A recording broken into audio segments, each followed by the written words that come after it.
Hi everyone, this is Saheed. I'm thrilled to welcome you back to Visa Pathfinders channel.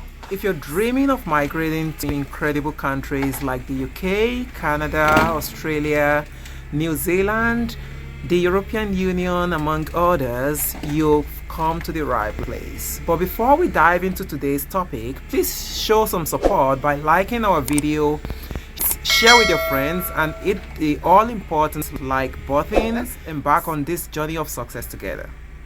So today we're about to embark on the remarkable journey planning your first 100 days in the breathtaking land of Canada. But trust me, there are surprises and turns ahead that you need to know about, so stay tuned. So the first thing to talk about, like I said, is planning your finances before you arrive. So before you hop on the plane, it is crucial for you to have your finances in order, and they say always have a backup plan, so you know that is really pretty important. So here is why. The average rent in a Canadian city takes a chunk of what you've got in your wallet. And in places like Toronto and Vancouver, you might be shelling out something around 3,000 or 3,500 Canadian dollars. And if that is the case, however, you don't need to worry anyway, because not all the cities are so pricey. In a city like Winnipeg in Manitoba, you can find a decent rental around 1,500 to 2,000 Canadian dollars. So you need to keep that in mind while you're planning your budget. So what is the next thing to look at? Your banking basics in Canada. So when it comes to the banking basics in Canada, as you land in the Great White North, one of the first things on your to-do is setting up a bank account. So there are different forms of bank accounts, and the most popular ones that you would find in Canada to choose from are the checking account, which is for your daily transactions, as well as the savings account to stash away those hard-earned loanies and tunings. Next is getting your SIN number. But wait, there is a twist. To work or pay taxes and access benefits in Canada, you need something known as your social insurance number, which is called the SIN or the SIN. Now, here is the kicker. You might get it at the airport depending on your arrival time and the airport of arrival. Imagine arriving in Canada and you're already having your SIN number in hand. So that is you being prepared ahead of time. So if you have that SIN in your hands, you can even step out of the airport and you probably have a potential interview, a job, or whatever waiting for you. So, but if that is not the case, no worries, because we've got you covered with a plan B. So now the next thing is finding a long-term accommodation. So now let's talk about finding your Canadian abode. So newcomers in Canada, when it comes to most of the newcomers, start with a temporary housing, which gives them time to explore their new city, and you can do that solo, or you probably do that with the help of a realtor.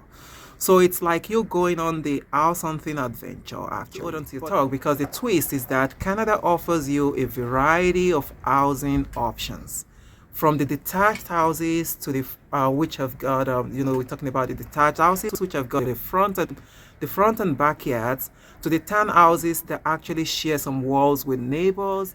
So the next thing is getting connected and navigating the healthcare. So now let's talk about that. So when it comes to connectivity, so a good phone plan is pretty essential, and you can go for a prepaid or a postpaid option. And with doing that with various carriers such as Bell Mobility, Rogers Wireless, among others. So regarding healthcare, when you're in Canada, it's actually more like a treat. So permanent residents in Canada usually would get publicly funded healthcare coverage. It is not really something difficult to navigate, because you would kind of have to apply for a health card, and that you have to do at your province of arrival or the province where you're living. You need to find a family doctor. Your kids' immunization records will be pretty important. So if you got that available, it is good for you, so you can declare all of those. So the next thing we talk about is enrolling kids in school. So Canadian education is pretty incredible, and here is it is mandatory for kids aged 6 and above to attend school. When it comes to the variety of schools that you've got in Canada, it ranges from the public to the Catholic and the French immersion schools. And you need to actually be on top. You need to actually be on top of your application deadlines, because that is pretty important. So finally, we talk about landing your first job in Canada. So getting your dream job in Canada can be a roller coaster actually. It depends on what you're actually in for and how prepared you are.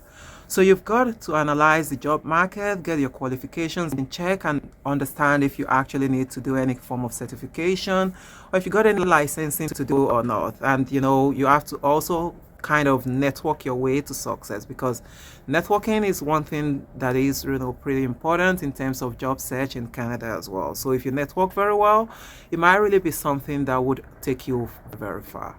So if you find these twists and turns intriguing, then you're in for a treat. Keep watching our channel for more insights and the latest immigration tips to make your spectacular one. But don't forget to like and share this video and also subscribe to our channel. Hit the notification button so you can have all our new videos come straight to your guide. You can always drop your comments in the comment section, and if you do need any form of personalized help to have more specific information or questions to ask, feel free to reach out to us at visapathfinders@gmail.com. Thanks very much for joining us on this adventure, and we do hope that this video has been a pretty valuable guide. Stay tuned for more videos coming, and until the next time, keep exploring and thriving in the great white north. See you some other time, and this is Saheed signing off. I'll catch you some other time. Thank you and bye-bye.